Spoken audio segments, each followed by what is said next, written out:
episode 61 with Iyuna on the 9 Point Start the Dream podcast. Welcome to 9 Point Started with a Dream podcast. Our goal is to showcase the stories of athletes and the community that supports them by being authentic about their journey. Here's your host, Jacoby Gillum. Hey guys, welcome back to the podcast. I'm your host as always, Jacoby Gillum. This episode we have Iyuna, and this episode is a lot about faith. About faith and just not getting impatient when you're not seeing the results you want right away. And this episode with her it's not only inspiring but just uplifting just to see and hear her testimony, just how much she just keeps believing through the ups and downs, just to know that her purpose is bigger and her dream is going to be achieved, and always trust God's timing. So great episode here. Hope you enjoy it, and let's get to it. So Iyuna, the question that everyone that comes on is, when you were younger as an athlete, what was one of your bigger dreams, the goals you wanted to achieve? Being in the WNBA, of course. And what about that? Why WNBA of all sports? Basketball is in my whole family. Everyone in my family has played basketball or does play basketball. Like, my brother played overseas. My mom was a legend at Fort Valley State University, like record, still set, jersey retired. My dad played basketball. My played basketball. So it's really in my blood, like, since I was little. So all of us played basketball, but I ended up being the one most passionate about it. Why? I'm not sure, honestly. Like, it's just, I don't know, it stuck to me the most, because my little brother, he ended up doing football as his main sport. And my older brother, he did basketball when he got out of college. Like I said, he went overseas. But once he got hurt, he was kind of done with the whole thing.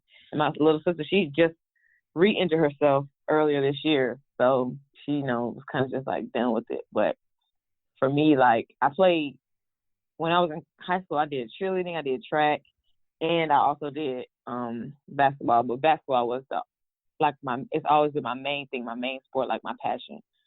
And I don't know, it's just the one thing that's always stuck. It's just the one thing that I've really always had a love for. Like life without basketball for me is like, I don't know, honestly. And when I did get hurt for the first time, like a serious injury where I couldn't play every day, or every other day, it was horrible.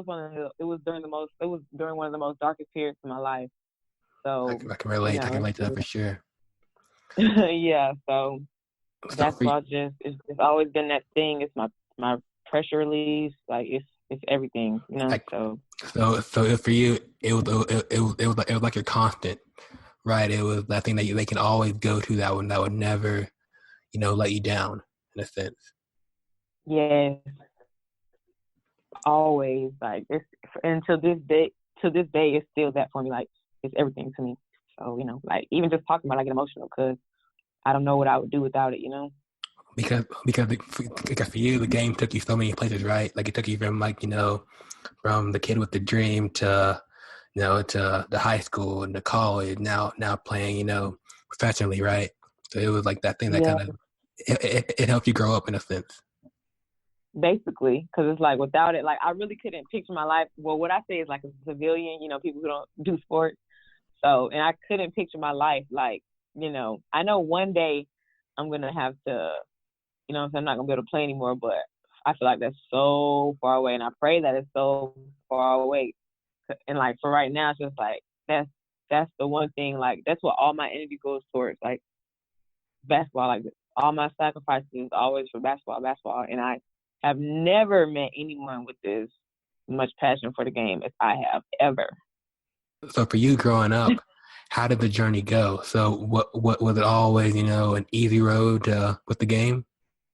No. And the crazy thing is, a lot of people think, like, because me, I came from a 2-parent home, and, I had spoiled, like, what I'm saying? We had a very nice life. I have 3 brothers and sisters. We've always been very well acclimated. We've always had, like, a nice, pretty simple life.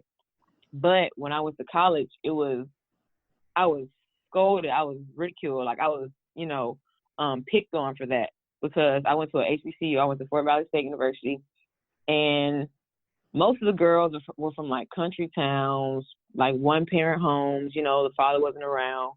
And So when I came along, and then on top of that, my mom went to school and she was a legend. So when I got there, they were just like, you're only here because of your mom, or, you basically, they look down on me, you know what I'm saying, because of my background and where I'm from, and because I guess it's the same thing. Like a lot of people think when you come from a 2-parent home and when you grow up nicely, like in the suburbs and stuff, that you don't have issues that everybody else has, Mm-hmm. And so when I got to college, like, that was a big thing. They didn't like me. I was kind of the outsider for a little while my freshman year because of that reason. And I was always in the gym. Like, my first day, I'm like, okay, where's, we had an old gym and a new gym, and I was in the old gym playing pickup with the guys. Like, that's how I grew up. My dad would always take me to the park, and I play basketball with dudes. So even to this day, like, when I go play, I always play with guys. So I was playing pickup with the guys. So when I first got to college, a lot of people who I knew at first were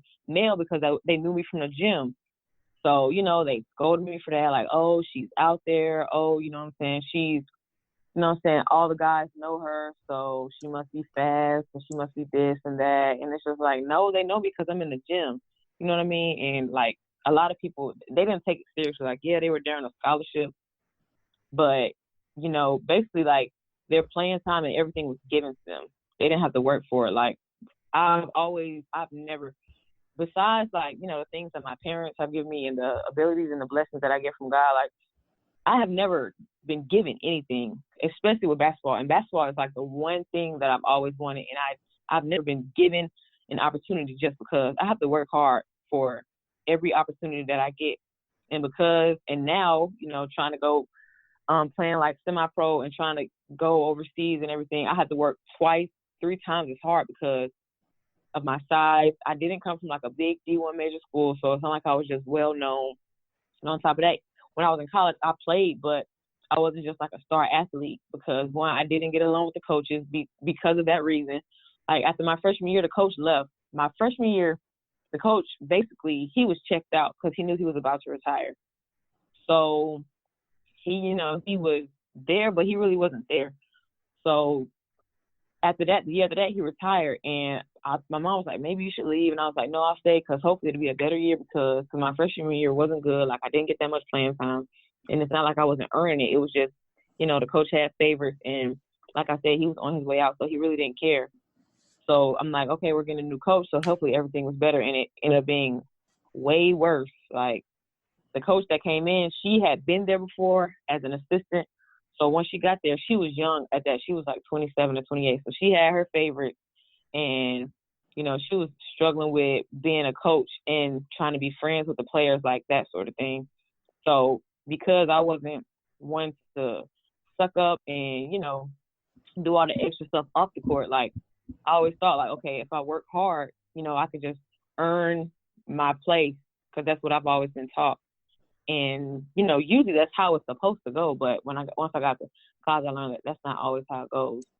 So, because it's almost like, because like I learned that too when I got to college, and now the walk on that it's a business, right? It is. It really is.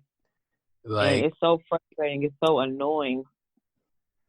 Like, I knew nothing about that. Like, when I got to college, I'm thinking like, okay, like, I'm gonna go here, I'm gonna work hard. You know what I'm saying? I'm gonna earn my place because that's how it was in high school. But once I got to college, it was all political, and I didn't know how to handle it, honestly. Like, it was so flustering. Like, but I never just wanted to quit. I mean, there are times when I was in college, there was never a point where I just wanted to say, you know what, I don't want to do this anymore. Because, like I said, I couldn't picture my life without basketball. Like, that's everything. So I'm not about to give up just because y'all keep trying to make me quit, just because y'all keep trying to push me away, because, I know my time is going to come. And I feel like the Lord wouldn't have given me this passion and given me all this love in my heart if it wasn't for a reason, if he didn't want me to use, use the gift and use my talent. So that just kept me pushing forward all the time. Let's kind of go on that a little bit. I know it happens all the time with athletes, right? High school, to college, to pro. You get opportunity, you get moments where you're battling not just on the court, but you're battling off the court, with the other issue that may be aroused in the whole situation. So if anyone listening right now that's like kind of battling that same issue, what would you say to kind of say, don't quit, to find another way to keep fighting for your dream, whatever it may be? I mean, honestly, I would say the thing that keeps me going is just knowing that, there are so many people who have dreams and they can't do exactly what they want to do. Like, just like you said, like you were in high school and you really wanted to be an athlete, or you were an athlete and you had dreams, you had plans, and you couldn't do it, because you got injured.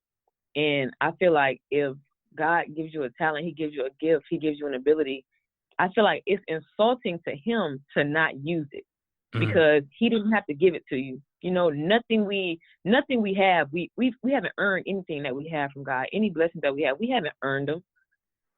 Like it's literally just his grace and his mercy, because we could all be gone at any time. We could always be laid up in a hospital bed. You can be in any kind of situation.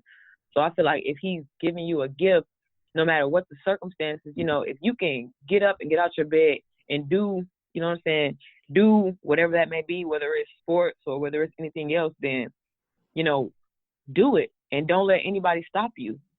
Because at the end of the day, if it's God's will, no one or nothing on this earth can stop the will of God. So if he gave you that gift, it's for a reason. So you keep going until he says don't go anymore. And that's just how I feel about that. It's nothing that I feel like it's nothing that can stop you, because it's nothing that can stop him. So basically, What church you going to? I go to that was fire. My right church there. is called Friendship United Methodist Church. Out there preaching and my right mom now. is actually a pastor. like Yeah, I'm gonna quote that on this episode, because that's so true. We're all given gifts, right? And we're all given talent. And I think a lot of us don't realize that sports is just a platform to showcase our talents, right? Say you're a speaker, sports give you opportunity kind of to give your message across, to give opportunity to, whether you're a designer, you can kind of show off your clothing and X, Y, Z. And so I think what you're saying is so true about we all have gifts and talents and whatnot. So for you, so the whole time you're battling, right? You're battling for the playing time against all the adversity that you're kind of facing. So how did that the kind of journey kind of come for you when it was all over? I mean, basically, like after that, going through that, and that's 4 years. Like it never got better.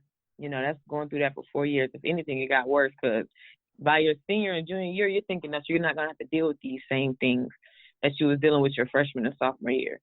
So to be dealing with it all 4 years for, dealing with the same people, the same attitude, the same politics is very discouraging. But at the end of the day, just knowing that it's something way bigger that I can't even fathom at the end of the road just keeps me going. So after I graduated and everything, I came home and I was just like, okay, what do I do now?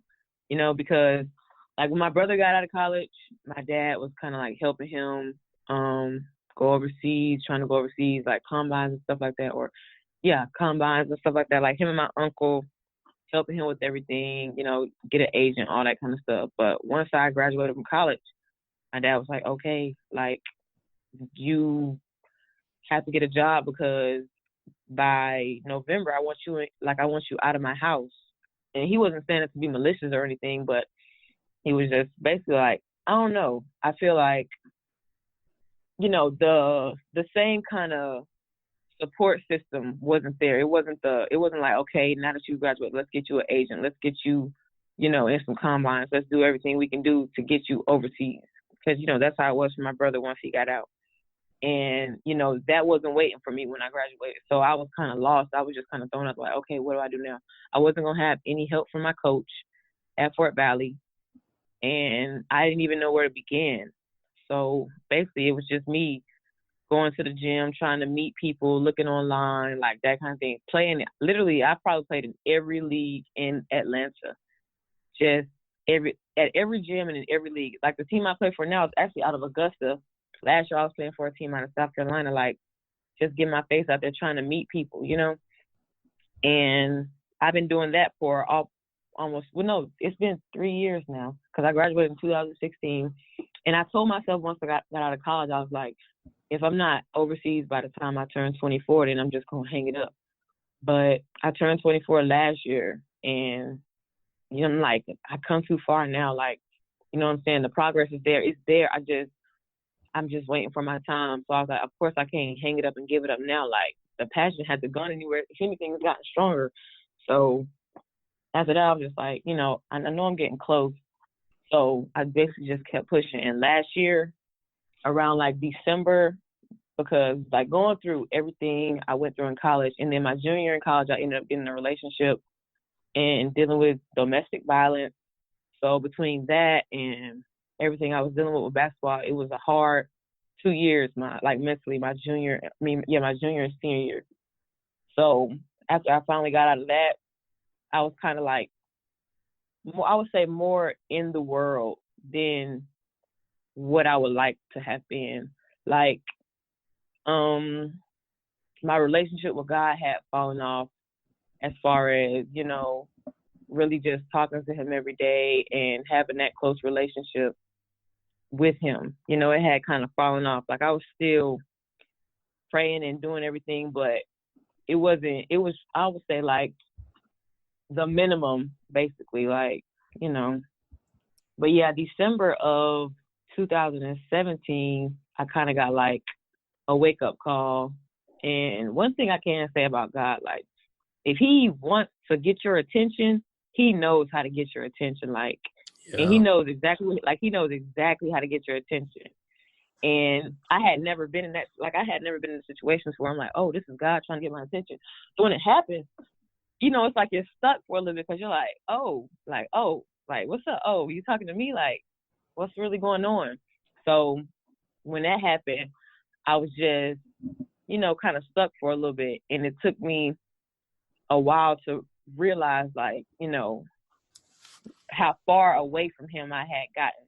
I had drifted, and it took me a while to realize that. And when he finally called my name and he got my attention, it was like hit the ground from there, and it just went like, because when it finally happened, I was just like, I was very, what's the word? I was very remorseful. I was sad because it's like you don't realize it. And then when you do realize it, well, me personally, I felt bad because I was like, man, I didn't even know, and I felt like, why am I even still here? Like, how is it that I'm still breathing, that I'm still walking around fine, with my health and everything? Like, how is that possible when I haven't been doing nearly the job that I was put here to do? So what gives me the right? Like, I'm not entitled. I'm not worthy of anything that he has given me. And it took me so long to realize that, like, grace and mercy, like, grace and mercy, grace. I had to, like, pound it into my head. And it was a point where I was reading my scripture. Like, I read my scripture every day. And I was doing, like, Bible studies where I read. And it'll be, like, a devotion and, like, a prayer. And it was every day I was seeing the word grace or mercy in every devotion that I was reading, and every scripture I was reading, it was those words. So it was kind of like he was trying to pound it into my head, because I was feeling so guilty. And I was beating myself up for so long. Like, I was just like, something bad's going to happen. Something bad's going to happen. Like, I just knew. I was like, something bad has to happen because I don't deserve anything good to happen. And it took me the longest time, like the whole year, the end of 2017, because it happened in December. So the whole 2018, it was a mental struggle. Like, mentally, it was sometimes where I would be mentally just dead. Like, I would just kind of turn my brain off because I didn't want to think anymore, because it was like, it was good thoughts, like, you know what I'm saying? You have grace, you have mercy. So just stop worrying about something bad happening. And then just how it was a bunch of good thoughts, it was twice as many bad thoughts. Like, no, good and well, you don't deserve for anything good to happen. You know something bad is going to happen because you don't deserve anything good because of everything that you've done. So I was battling with that for you just want to lay in bed all day. Yes, like, you don't want to get up, like, literally. And I've had days like that. Like, if I don't have to go to work, then I just be like, I can't deal with it today. I can't. And I'll go to the gym, because of course that's my release. And at that time, I mean, when I'm at the gym, then I just play basketball, Mm-hmm. But besides that, like, I have to go to work, and at work, I kind of do a lot of, like, waiting, because I'm in law enforcement. So, in law enforcement, you're waiting for something to happen. So at the time I was doing security, so I'm just standing in one spot basically all day. And it's like the devil is just eating my brain alive. And anything that, like, it's like, okay, so say you're scared of something, like say you're scared of bugs. So it got to a point where it was like everywhere I turned, if I'm scared of bugs, it got to a point where everywhere I turn, I see a bug. Everywhere I turn, I see a bug. And it was just like he was trying to get at me. He was trying to defeat me so much. And one day I just told myself, like, if he's trying to get at me this bad, it must be something huge in store. Like, and the only reason God would even let him do this is because he knows I'm strong. He knows, you know what I'm saying, that I'm a soldier. And just like God knows that, the devil knows it too. So he's trying to tear me down. You said what? I just got chills on that. Because it's just so real. Like, just how God knows, the devil knows too, So it's just like, if I'm going through all of this mental struggle, because I've never had a mental struggle, like a mental battle, besides like with basketball. But as far as like when you feel like you're not even in charge of your own brain, your own thoughts, it's like one of the worst feelings, because it's like you feel like you have no control. And you can't show up. Exactly. So it's just like no matter what you try to do, it's not there. So going through that for a year, like the whole 2018 really like was just mentally struggling. And then the beginning of 2018, it's like, okay, I was finally kind of getting, and it's like, as soon as you think you're getting a little leeway, he's going to hit you somewhere else. So as soon as you feel like, okay, I'm back up on my feet, I can walk around a little bit, it's like you step into another pool. So I want to say it was February of last year, I ended up getting injured. And for a person like me, who basketball is everything, my life is over. Like, I'm like, no, like, because I've never been injured. I'm 24, and last year was my first time ever being injured. And I played 3 sports my whole life. Even in college, I did cheerleading, track, and basketball. So besides in 8th grade, I think I pulled my hamstring in track. So to not be able to play, thank God I was only out, I want to say, was it 6 weeks? I tore my MCL. I had to tear my MCL. So once I found out, I was devastated, because I'm like, what you mean I can't play basketball? What else am I supposed to do? So thankfully it was just a tear, and I was only out 6 weeks. And even that was the longest 6 weeks ever. So now it's like I'm already going through a mental struggle, and now I don't have basketball. It's like, what am I supposed to do? Like, what am I going to do? What's going to be my release? But in that time, it's just like, okay, you know what I'm saying? I'm like, God, what am I supposed to do now? Like, there was a point in time where I was just sitting in my car. I was at the bank, and it was late at night, and I was just sitting in my car, and I just got out the car, and it was raining outside. And I was just sitting in the rain, just talking to God. And I was just like, just help me, like, what am I supposed to do? Like, I don't know what to do. I can't move forward. I definitely can't go backwards. But, if you don't tell me what to do, then I'm stuck, like I'm doomed, basically. And like, for me, like, the way he, like I said, he has a way to get your attention. So even now, like, the way he would grab my attention, it always seemed, well, back then, because it's different now, but it would always seem to be he would talk to me through the radio. So back then I had like an '08 car, so I didn't have no Bluetooth or anything like that. So I had to listen to the radio. So I would listen to the gospel station, and I would be half paying attention. But all of a sudden they would say something. It's like my brain would just stop and repeat it over and over again. It's like, oh, wow. Like, oh, okay, I heard that. Like, oh, are you talking to me? Like one of those moments, like, okay, I hear you. And once I started going through stuff like that, where I'm like, okay, you're speaking to me, I can hear you. I can defer whether that's you or whether I'm going crazy. Like, okay, I'm getting somewhere. I'm getting close to you, so I must be doing something right. And it was one song that I would always hear. It's I want to say it's Marvin Sapp. It's a song called Close. And I've heard that song so many times between last year and even this year. And every time I would hear that song, I was just like, okay, like, what's going on? Like, I'm listening. I hear what you're saying, what you're telling me now, So I was going through that for a long period of time. Like even now, because even now, like I'm thinking like, okay, this, I know it's not gonna last forever. So of course you hope every day like you're gonna meet your breakthrough. But at the end of the day, you know what I'm saying, you might have to be in training for a long time. Nothing happens overnight. So I'm getting mentally prepared for what he has in store for me. And the devil is always trying to attack. He'll lay low sometimes he'll lay low, and I'll be like, okay, I'm getting stronger in my faith. And then he'll come and he'll try to hit me harder. But it's where it hurts. Of course. And it's sometimes I have to stop and I just have to think like, okay, so before you start stressing out, first of all, think about everything that you've already been through. Because sometimes when God gives you a message, you have to remember that he's not just giving you that message for now. He's giving you that message because he knows what the future holds too.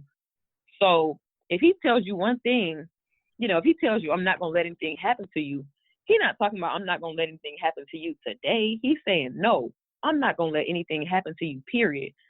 So, I have to keep reminding myself of that, like, okay, this is what happened. Like, okay, you have to go, okay, Iyuna, he already told you this, so why are you even stressing out about it when you already had this conversation? Like, don't let him have to keep telling you over and over again, And I'll catch myself like kind of talking to myself, not to be crazy, but like, all right, chill. Like, I got you. I'm not about to stress about it. I got you.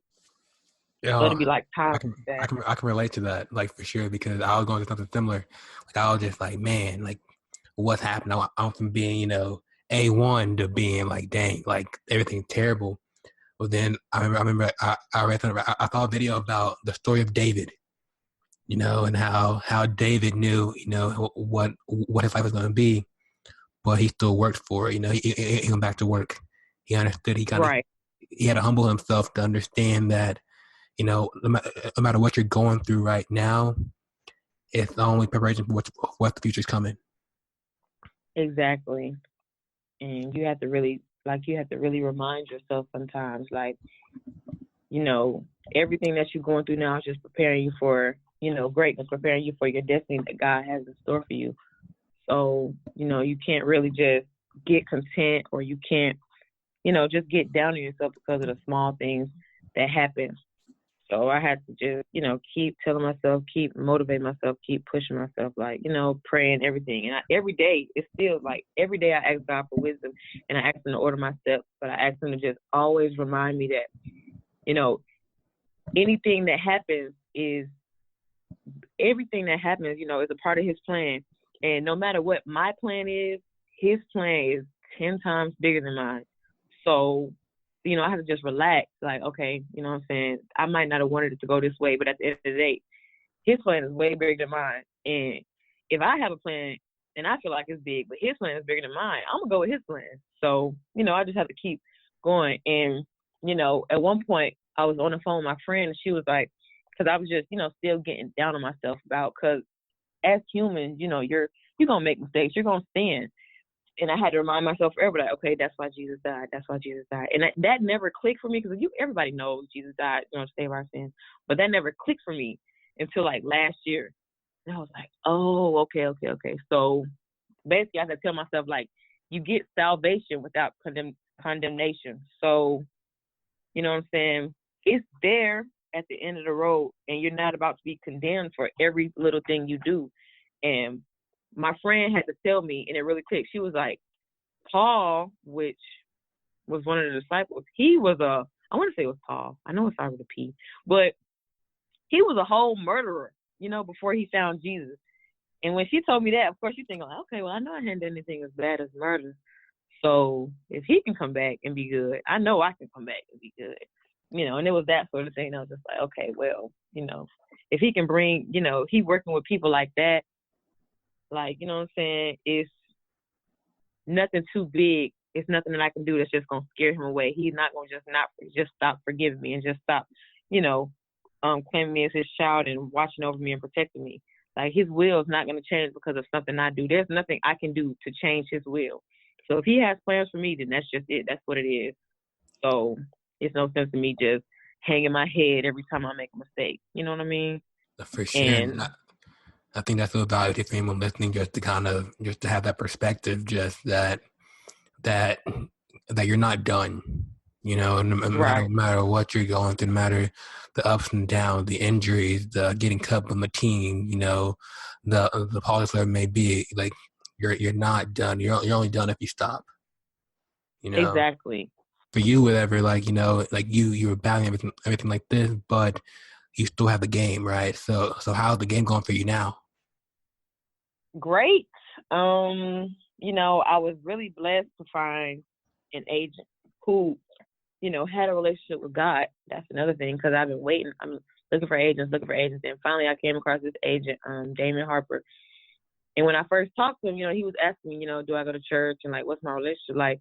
So I was like, oh, this is perfect because I'm like, me and God is tight. You know what I'm saying? Like, yeah. I'm like, okay. So I'm like, if you sent from him, then this is gonna work out just fine. Like, and I'm like, once he started asking me questions on that kind of stuff, I was just like, yeah, okay, so this must be in his plan because it's not a lot of agents out there who gonna ask you, oh, so do you go to church? You know what I mean? Like, do you have a relationship with God?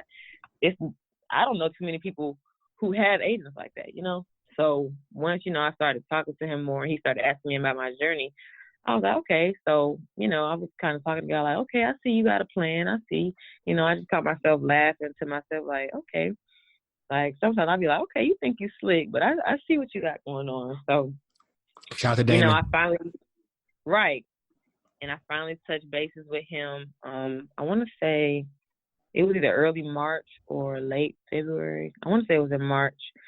So, I've been working with him ever since. And he's already done a lot, I feel like, just in a little bit of time that I've been working with him, because this is all new for me, like I said. And it's so easy to get taken advantage of when you're anxious and you don't really know how the game goes.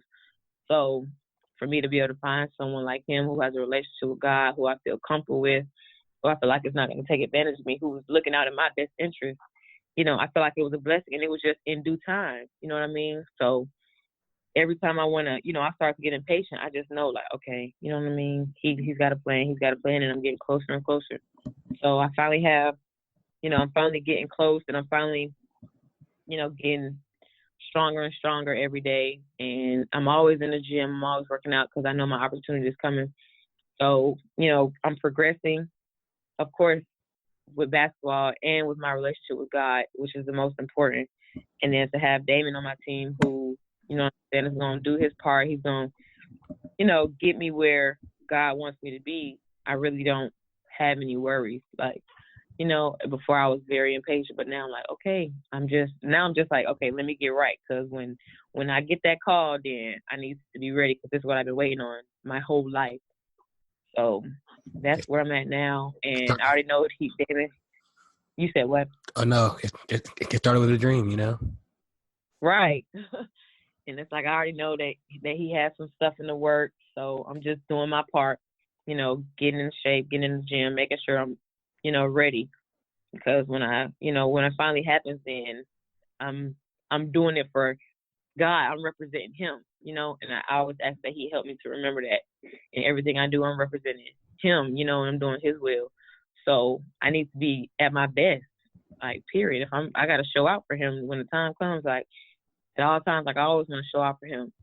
So that's where I'm at now. That's what I'm doing. So, Love it. My journey is continuing on, and it's moving forward, and it's progressing. I'm not stagnant. I'm not in one place. I'm moving forward each and every day. So I'm very, very blessed and very thankful. That's why you said it. It's called Welcome Back, right? You enjoy your journey. Yeah. Because I was gone for a little bit. And then, what I'm saying, once I got that call back, like, come on back. I'm like, okay, So I'm back and I'm here to stay. Like, I'm back with my relationship with God. I'm not going anywhere. And we just moving forward now. I love this conversation. Like, the talk was just like, it was something I needed to hear tonight. Like, thank you. I'm glad. No, honestly, I'm really glad.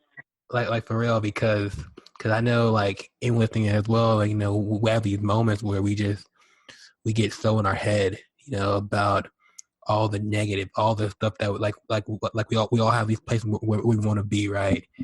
And we can get so caught up in not being there yet, and just sometimes the timing just it's not our time yet, And I think hearing your story and just how you say, you lost for a little bit, and you came back and realized, that his timing is always perfect. Exactly. So I love that, Iyuna. That's dope. So, Thank you. No, for real. So for you, last question for you. So social media wise, where are you at? Facebook, Twitter, Instagram? I am on Facebook. It's just my regular name, Iyuna Duggar, IYUNADUGGER. And I'm on Instagram. My Instagram is bball_Barbie. And it's just BBALL_BARBIE. And yeah, I don't have a Twitter though. I have a Snapchat, but I never use it, so I don't really too much give it out. I barely get on it. For sure. So yeah, Instagram would definitely be my main social media source. Dope, man. Like, Iyuna, it's been great talking with you. Like, I want to learn more about your story and just all your journey, because I think you're just getting started. It's not. Right. I think like I'm a big believer that every athlete has a story that can inspire another athlete. And with you, I think so many athletes can learn from your journey. Can inspire from a message like from the HBCU perspective. Just like dealing with the extra that you don't really plan to deal with. I think you can really help a lot of people with that. So we're definitely going to stay in touch for sure. Thank you so much. And I really appreciate this opportunity. I've never seen myself doing, something like this. So it was really a great experience, a great opportunity. I really, and this is my first time ever saying my story out loud. So, just saying, exactly everything going on and what came to heart. So I appreciate you for giving me that opportunity. Hey, it's all Damon. He set it up. Yes, and that's how I know. That's another reason how I know he's heaven sent, and I'm really appreciative of him as well. Like you said, shout out to him. Awesome. Well, enjoy your night and keep balling. Thank you. You as well. Yo, thanks for listening to this episode of the 9 Point Started With a Dream podcast. If you enjoyed this episode, please comment, share, leave a review. We would love to hear your thoughts. You can find more athlete-driven content at 9point.com. Till the next episode, you're only one opportunity away. Peace.